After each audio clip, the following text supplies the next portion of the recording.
Mrs. Mom. Alright, chapter 2 of Harry Potter and the Sorcerer's Stone.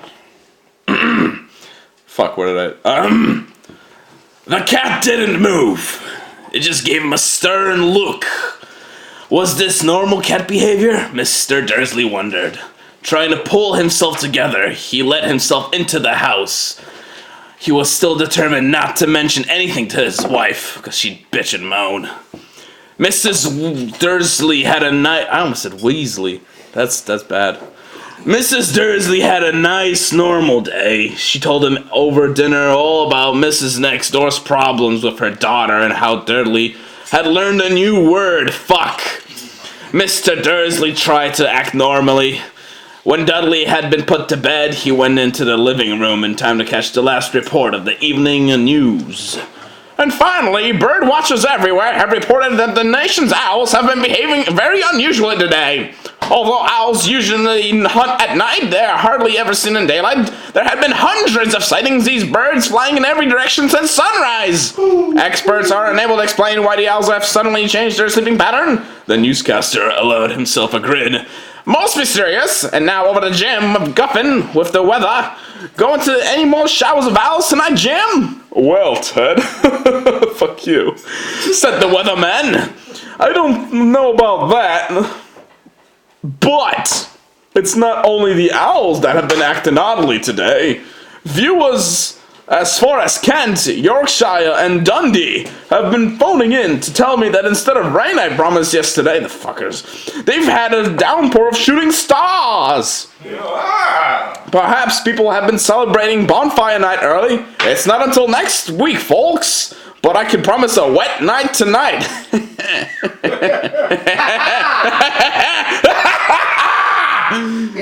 That was a sex joke.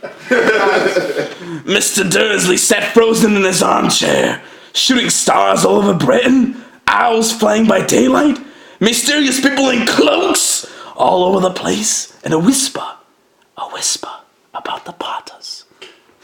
Mrs. Dursley came into the living room carrying 2 cups of brandy. That's a good English drink. It was no good. It was no good. He'd have to say something to her. He cleared his throat nervously. Petunia, dear. Oh, hold on. It's deeper, isn't it? Petunia, dear. You haven't heard from your sister lately, have you? As he expected, Mrs. Dursley looked shocked and angry. After all, they normally pretended she didn't have a sister. No, she said sharply. Why?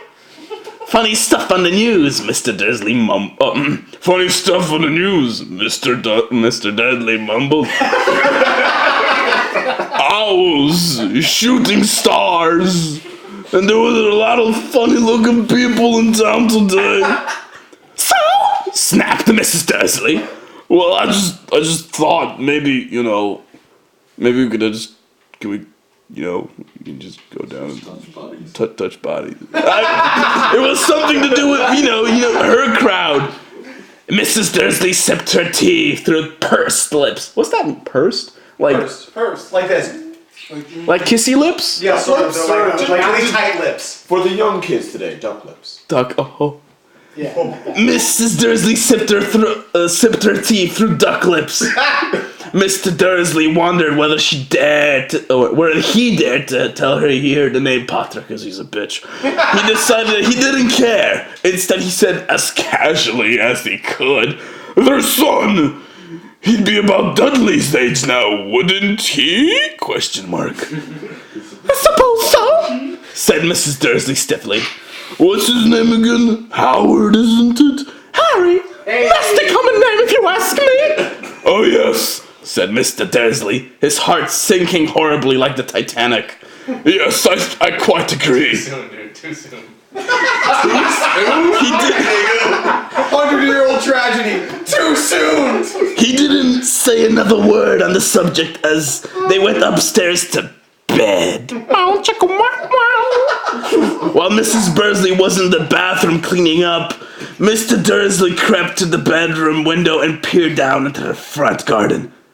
The cat was still there. It was staring down Privet Drive, as though it was waiting for something. Was he imagining things? Was the acid kicking in? Could all this have anything to do with the Potters? If it did, it would get out of that they were related to the pair of... Well, he didn't think he could bear it. The Dursleys got into bed. Mrs. Dursley fell asleep quickly after that dicking, but Mr. Dursley lay awake, turning it all over in his mind. His last comforting thought before he fell asleep was that even if the Potters were involved, there was no reason for them to come near him and Mrs. Dursley. The Potters knew very well what he and Petunia thought about them and their kind. He couldn't see how he and Petunia could get mixed up in anything that might be going on. He yawned and turned over. He touched himself. It couldn't affect them.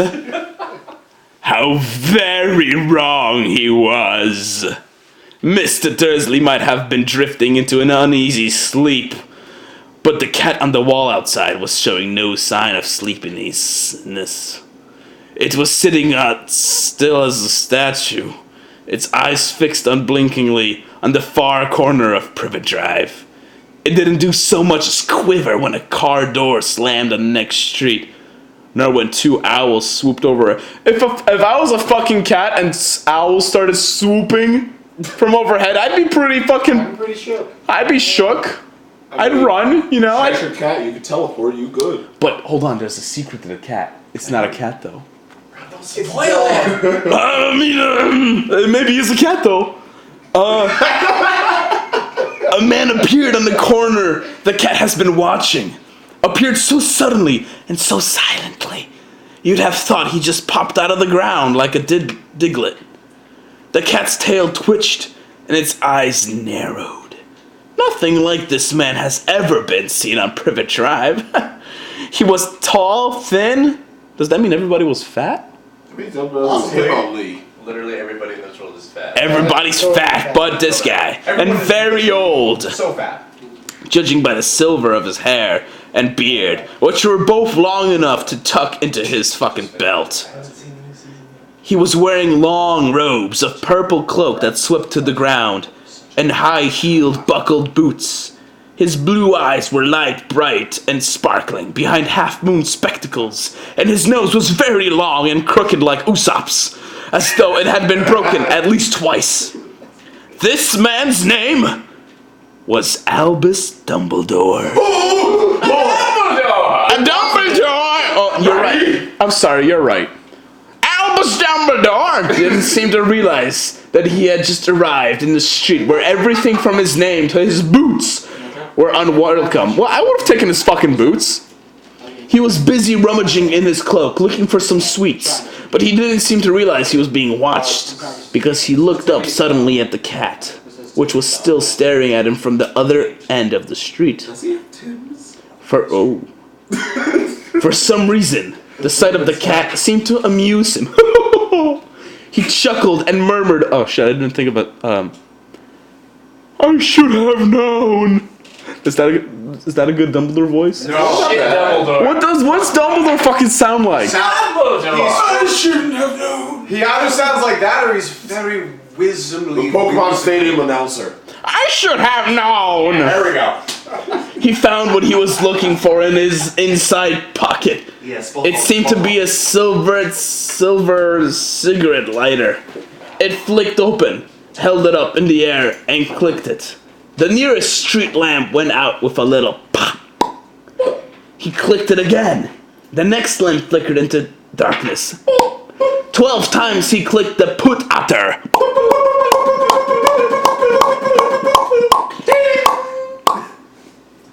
I think that's 12. Close enough. The lamp, only the lights left on the whole street were two tiny pinpricks in the distance, which were the eyes of a cat watching him. Oh, mysterious cat. If anyone looked out of their window now, the cat's fucking, it's important. It's like a character. Is it a magic cat? Really? This whole fucking book is magic. Could this be Sabrina's cat? Literally, this book is magic. If this was Sabrina's cat, we'd be in a different book though. But Right. but We'd be in Sabrina. it's a magic cat. It can make it to this book. Do you think? Wait, No, but we'd be in Archie though. wait. Have there ever been book crossovers? Yes. I mean, yeah. Have there? I think so. There have been video game crossovers. Everything's. No, but that's video game books, like fucking Harry Potter and Twilight. Oh God, no. That'd be You sick. gotta focus on the book. One is I wouldn't say fantastic. there's One is no awful. book Does the Bible crossover. count? Oh, no, we're not getting religious in this shit. No. Shh. Okay, we're going back to cats in the bag. Fuck, where was I? Oh shit. Wanted to clean all the dishes. The cat was watching him. Yeah, it's just- If anyone looked out the window now, even beady-eyed Mrs. Dursley, they wouldn't be able to see anything what was happening out on the pavement. Dumbledore swept out the put of water inside his cloak and sat up down to the street and down the floor. And when he sat down on next to the cat, he didn't look at it. He did not look at that fucking cat. That pussy-ass cat. Yo, spit those bars. But after a moment, he spoke to it. Fancy seeing you here, Professor McGonagall! He turned to a smile at the tabby, but it had gone. Instead, he was smiling at a rather severe-looking woman who was always wearing a bitch face. Glasses exactly the shape of the markings the cat had around its eyes. She, too, was wearing a cloak, an emerald one. Her hair was drawn in tight into a tight bun. She looked distinctly ruffled, like fucking ruffled ridges. Gilf. Oh, I mean, I'll fuck her. ooh, guys, cool. You're being subtle there. You killed the subtlety. But I'm fucking her. I don't need to be subtle. I'm fucking a bitch. I'm just saying. Who the fuck is subtle when they fucking a bitch? Game. What if they want it hard? I can't hear What's that. wrong with you? Time and a place. I can't hear Professor Yo, McGonagall yo, think of the yo. kid from the movie. And, I just want you to realize that if you fucking a magic bitch, if you guys are ever fucking a magical bitch, Change it. it's Leviosa. Don't fucking forget it, or she'll be like, "Bruh, get the fuck out." No, I hear you. Oh, Right. oh. Oh, what the fuck did you get over Where was I? I teleported Oh, on a Virgil play. Yo, teach me how to do that. all right. Now I gotta be an old ass Biddy. How did you know it was me? She asked. My dear, Dumbledore's voice. Dumbledore. Okay. My dear Professor, I've never seen a cat sit so stiffly. You've got something in your ass. You'd be stiff if you've been sitting on a brick all day, said Professor McGonagall. All day? When you could have been celebrating? Oh, I must have been past a dozen feasting parties and gangbangs on my way here. Professor McGonagall sniffed angrily. Oh, that's gross. Oh yes, everyone's celebrating all right, she said impatiently. You'd think they'd be a bit more careful, but no! Even the muggles have noticed something's going on. It was all in their news. She jerked her head back at the Dursleys' dark living room window. I heard it all. Flocks of owls, shooting stars. While they're not completely stupid, they're very proud of themselves. They were bound to notice something. Shooting stars down in Kent, I bet that was Daedalus Dingle. He had never had much sense. You can't blame them, said Dumbledore gently. We've had precious little to celebrate for 11 years.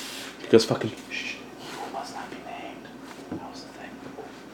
How long are we recording? Oh shit, we're at 14 minutes. That's it, folks. I'll see you guys next time. Okay, bye.